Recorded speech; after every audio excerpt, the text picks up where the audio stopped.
দর্শক আসসালামু আলাইকুম। আমি ডাক্তার আহমেদ নাজবুল আনাম, শিশু কিশোর নবজাতক এবং শিশু হৃদরোগ বিশেষজ্ঞ ও সহযোগী অধ্যাপক বরাবরের মতো আপনাদের সবাইকে স্বাগতম জানাচ্ছি। দর্শক, আজকে যে ভিডিও আমি বলবো অত্যন্ত অত্যন্ত অত্যন্ত জরুরি, কেননা এই ব্যাপারে সিদ্ধান্তহীনতা ভুগে কিন্তু অনেক বাবুর জীবন ক্ষতিগ্রস্ত হয়েছে।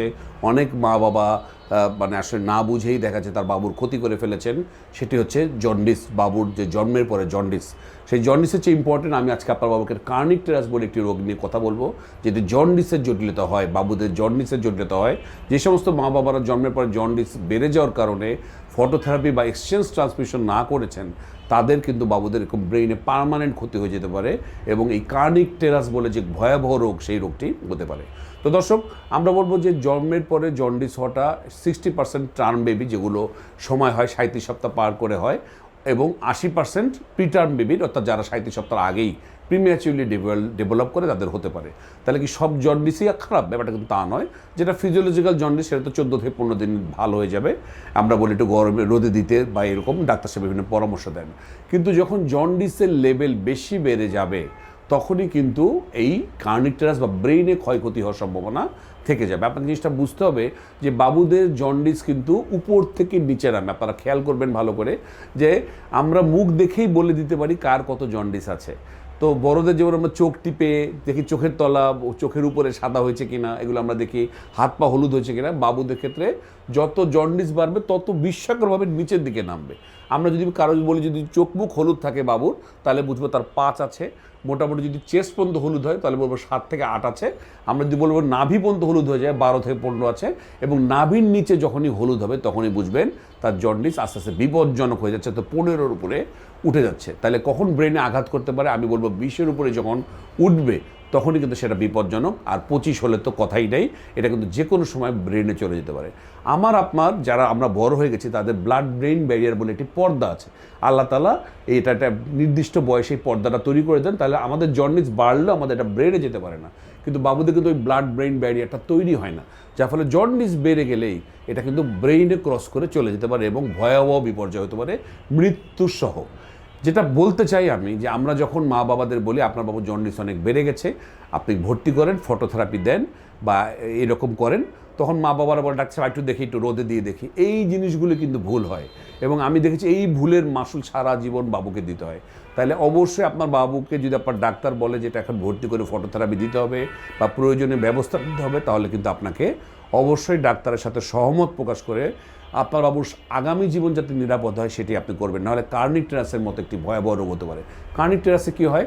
কার্নিক টেরাসে যখনই ব্রেইন, ওই যে বললাম, যখন 25 বা তার আশেপাশেও হয়ে যায়, লেভেলটা আসলে আমি বলবো ফিক্সড নয়, এটা বিভিন্ন লেভেলে ডাক্তার সাহেবই বলবেন। তবে মোটা দাগে 20-এর উপর উঠলে বলবেন এটা মারাত্মক বিপর্যয়কর হয়ে গেছে। এবং এই জন্ডিস কার্নিক টেরাসে 3টা ধাপ আছে। প্রথম ধাপে দেখা যায় বাবু একদম লেথার্জিক হয়ে গেছে, বাবু নড়াচড়া করছে না, খেতে পারছে না, একদম বাবু নেতি আছে। দ্বিতীয় স্টেজে আস্তে আস্তে বাবুর হাত পা টাইট হয়ে যেতে থাকে।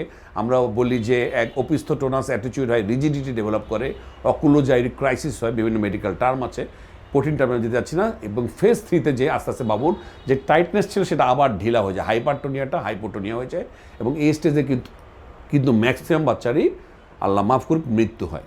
এখন যারা আল্লাহ যাদের বেস্ট নসিব করেছে, মারা গেছেন, তারা তো মারা গেলেন, কিন্তু যে সমস্ত বাবুরা সারভাইভ করে যায়, তারা দেখা যায় 2 থেকে 3 মাস ভালো থাকছে, কিন্তু এরপরই শুরু হয় তার যে প্রবলেম। কী ধরনের প্রবলেম? বাবুর খিঁচুনি হতে পারে, ব্রেন ডেভেলপমেন্ট হবে, বাবুর হাত পা এরকম কাঁপতে পারে, বিভিন্ন রকম নিউরোলজিক্যাল অ্যাবনর্মালিটি বা সোজা বাংলায় প্রতিবন্ধী হয়ে যেতে পারে। তাহলে দেখেন, আপনি যেই জন্ডিসটা যদি ডাক্তারের পরামর্শ অনুযায়ী আপনি যদি ফটোথেরাপি বা এক্সচেঞ্জ ট্রান্সমিশন, যেটি আপনার ডাক্তার বলেছে করতেন জন্মের সময়, ওই সময় ওই 2 থেকে 3, 4, 5 দিনের ভিতরে, তাহলে এই যে সারা জীবন আপনার বাবুর যে এটা প্রতিবন্ধী হয়ে গেল, তার দায়িত্ব কে নেবে?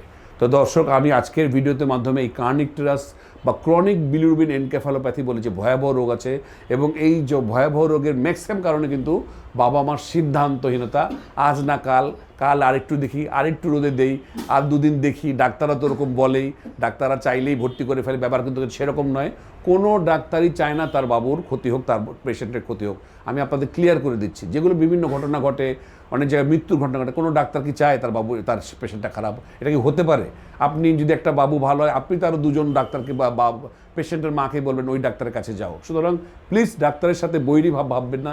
ডাক্তার যখন বলবে যেটা ভর্তি করে ফটোথেরাপি দিতে হবে, আপনি দিয়ে দেবেন। না হলে কিন্তু এইরকম ভয়াবহ বিপর্যয়ে বিলিরুবিন এনকেফালোপ্যাথি বা কার্ডিয়াক ট্রাসিতে সারা জীবনের জন্য প্রতিবন্ধী বা মৃত্যুর ঘটনা ঘটতে পারে। আজ এ পর্যন্তই। তবে বিদায় নেওয়ার আগে আমি আবারও মনে করতে চাই দর্শক, যে আমার যে বই, সেই বইটি বেরিয়েছে, যেটি বা বইমেলায় বেরিয়েছিল, এই বইয়ের অনেক রেসপন্স পাচ্ছি। আপনারা অনেকে বইটি পেতে চান, আমার বিভিন্ন চেম্বারে এই বইটি আছে, আশা করি কালেক্ট করবেন। আর drnazmulanam.com বা drnazmulanam.com যে ওয়েবসাইট, সেখানে আমার সকল চেম্বারের সিরিয়াল আপনারা দিতে পারবেন ঘরে বসেই অনলাইনে।